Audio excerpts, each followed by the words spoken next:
Hello friends, welcome back. आज हम पढ़ेंगे टाइप्स ऑफ एंगल्स। पिछली क्लास में हमने पढ़ा था एंगल्स कैसे बनते हैं। एंगल्स किससे बनते हैं?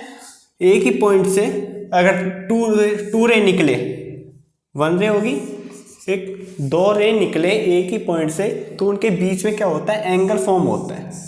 एंगल फॉर्म होगा। लेकिन देखो, अगर टू रे है, ठीक है, तो दो ही एंगल से होंगे। देखो, एक इनसाइड में हो गया और एक एक्सटीरियर होगा, एक इंटीरियर होगा।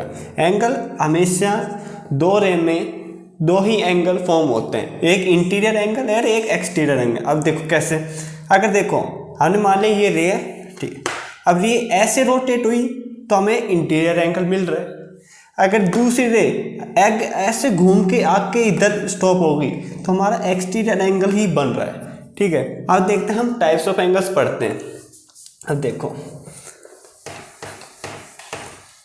पहला आता है एक्यूट एंगल।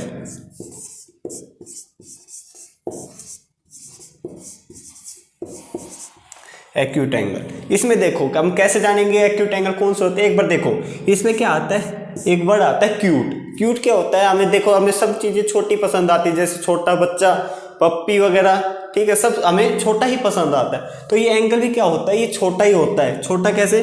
0 डिग्री से बड़ा होता है, ठीक है, एक्स मतलब कितना भी एंगल, और लेकिन 0 डिग्री से तो बड़ा होता है और 90 डिग्री से छोटा होता है। ठीक है, पहले जान लेते हैं 0 डिग्री क्या होता है। अगर कोई रे इसी के ही ऊपर आ जाए, इसी के ही ऊपर आ जाए, तो हमें वो होता है 0 डिग्री होता है, क्योंकि इसके बीच में कोई एंगल कोई बन रहा है। अगर दो रे आपस में ऊपर तो नीचे हो जाए तो उनके बीच में कोई एंगल कोई फॉर्म होगा। उसके बीच में कोई एंगल कैसे हम नापेंगे? अगर इसी के ऊपर इसी में है तो वो नहीं हो पाएगा, तो इसको हम कहते हैं 0 डिग्री एंगल। ठीक है, इसको तब देखो, तो ये 0 से 90 डिग्री एंगल कौन सा होता है? अभी देखो, जैसे वन रे, एक रे, हमें सब पता है 90 डिग्री का एंगल कौन सा होता है। किसी भी अगर लाइन का हम परपेंडिकुलर बना दें, ठीक है, जैसे कोई ये लाइन मान लो कि हम परपेंडिकुलर बना दें, तो हमारा वो क्या होता है? 90 डिग्री होता है। ठीक है, 90 डिग्री होता है। लेकिन देखो, अब ये क्या कह रहा है? 0 से बड़ा होना चाहिए लेकिन 90 से छोटा। तो हमारे ये इधर कोई से भी इस एरिया में अगर कोई सा भी हमारा एंगल बन रहा हो तो उसको क्या कहते हैं? हम उसको कहेंगे एक्यूट एंगल। ठीक है, ये ध्यान रखना। ठीक है, ये हमारा क्या हो गया? अगर ये मान लो 30 डिग्री मान लिया, ये 45 डिग्री मान लिया, ये 60 डिग्री मान लिया, ये 70 डिग्री मान लिया, ऐसे भी जो भी हमारे इसमें 0 से बड़े लेकिन 90 से छोटे जो भी एंगल्स आएंगे उसे हम क्या कहेंगे? Acute angle. ठीक है, अब सेकंड देखो, सेकंड आता है राइट एंगल।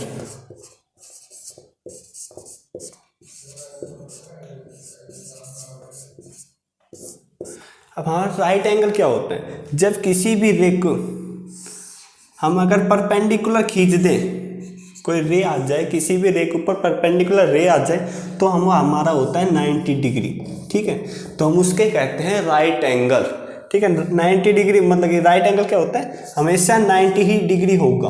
जो हमारा जो एंगल होता है एक्स मान लो या थीटा मान लो, कुछ मान लो थीटा, वो हमारा 90 ही डिग्री होना चाहिए। ठीक है, तो हम उसको क्या कहेंगे? Right angle. ठीक है, ये ध्यान रखना। अब अगला एंगल पढ़ते हैं।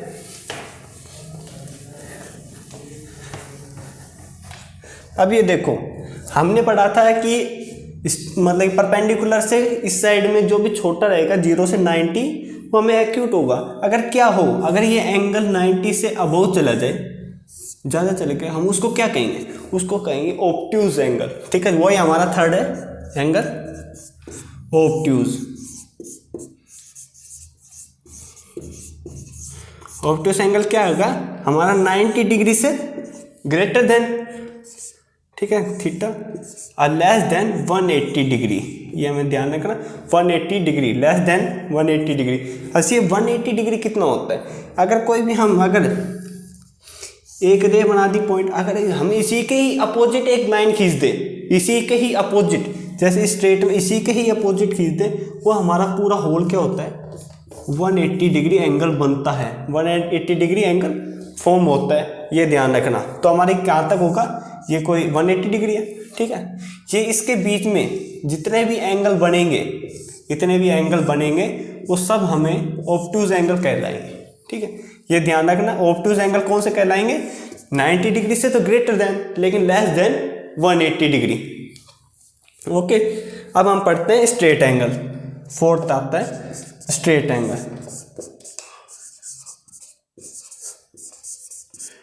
स्ट्रेट एंगल, स्ट्रेट एंगल कौन से होते हैं, जो 180 डिग्री हो, ठीक है। स्ट्रेट मतलब एक सीधी सीधी लाइन, और जो हमारी ये स्ट्रेट लाइन है ये हमारी स्ट्रेट ही लाइन बन रही है। किसी भी रे के अपोजिट हम रे खींच बनाते ड्रॉ करते, ये जैसे एक रे हम इसी के अपोजिट एक रे बना दी तो वो स्ट्रेट होगी लाइन, तो हम उसको, वो हमेशा 180 डिग्री होता है। ओके, तो उसको हम कहते हैं स्ट्रेट एंगल। अब ध्यान रखो, अब देखो ध्यान दो, अगर 180 डिग्री है तो एंगल ऐसे भी तो बन सकता है, ठीक है, ऐसे बन सकता है, इस साइड बन सकता है। अब उसको क्या कहेंगे हम, उसको कहेंगे, देखो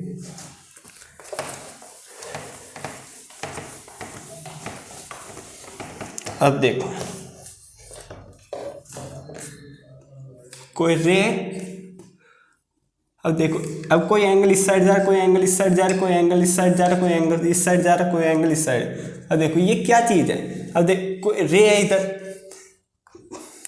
ये क्या हो रहा है, इस साइड रिफ्लेक्स हो रहा है, ठीक है। अगर ये स्ट्रेट है तो ये स्ट्रेट लाइन है, ये थोड़ा सा अगर ज़्यादा बेंड हो जाए, ज़्यादा हो गया इधर से इधर, तो ये क्या है, रिफ्लेक्स हो रहे हैं यहाँ से, मतलब कि यहाँ पर टकरा रहे हैं, ऐसे मानो यहाँ पर टकरा रहे हैं और दूसरी साइड जा रहे हैं। अगर देखो तुम कहीं बॉल फेंको दीवार पे, दीवार बॉल फेंकी, आपने बॉल फेंकी इधर, तो वापस आएगी आपके पास, मतलब रिफ्लेक्स हो रही है। तो हमारी ये एंगल जो कहलाता है, ठीक है, जो भी ये एंगल कहलाता है सारे, ये कहते हैं, हमें रिफ्लेक्स एंगल कहते हैं, रिफ्लेक्स एंगल कहलाते हैं।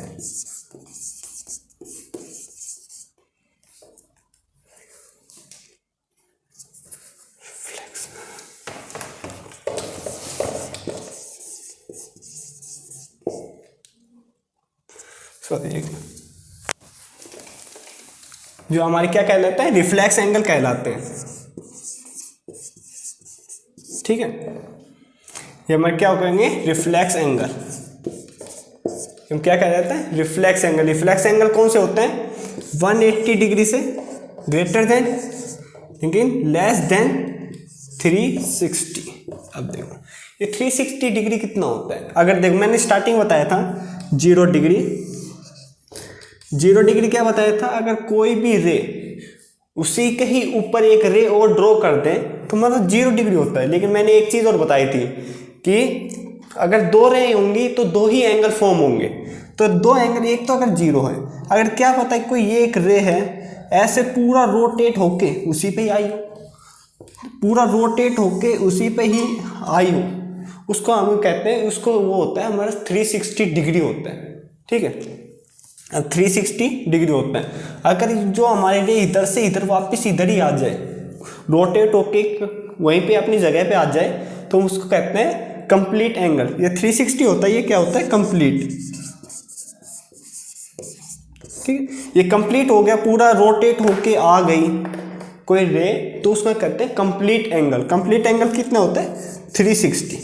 ये ध्यान रखना, 360 कंप्लीट एंगल होता है। अब देखो, अब रिवाइज करते हैं। देखो मान लो हमारे पास क्या होता है, ये पॉइंट है, जब मान लो हमारे 4 साइड्स ऐसे, नॉर्थ साउथ। अब देखो ये हमारी एक रे, मान लो अगर रे इधर हो तो हमारा क्या रहता है, ये 90 डिग्री रहता है हमेशा, सारे 90 डिग्री होते हैं, सारे 90 डिग्री होते हैं, सब परपेंडिकुलर होते हैं। ये इसके परपेंडिकुलर ये हो गए, इनके परपेंडिकुलर ये हो गए, ठीक है। अब ये देखो जो भी इस एंगल में बनेंगे, इस एंगल में फॉर्म होंगे, वो हमारे क्या कहलाते हैं, एक्यूट एंगल। Acute angle. और जो भी हमारा जो 90 डिग्री आता है उसको कहते हैं 90, मतलब कि राइट एंगल। और जो हमें 90 से ग्रेटर देन हो और लेस देन 180 हो उसको कहते हैं ऑब्टूज एंगल। ये हमारा क्या हो जाएगा, राइट एंगल। है। अगर स्ट्रेट में हो, बिल्कुल अपोजिट कोई रे आ जाए तो उसको हम कहते हैं स्ट्रेट एंगल।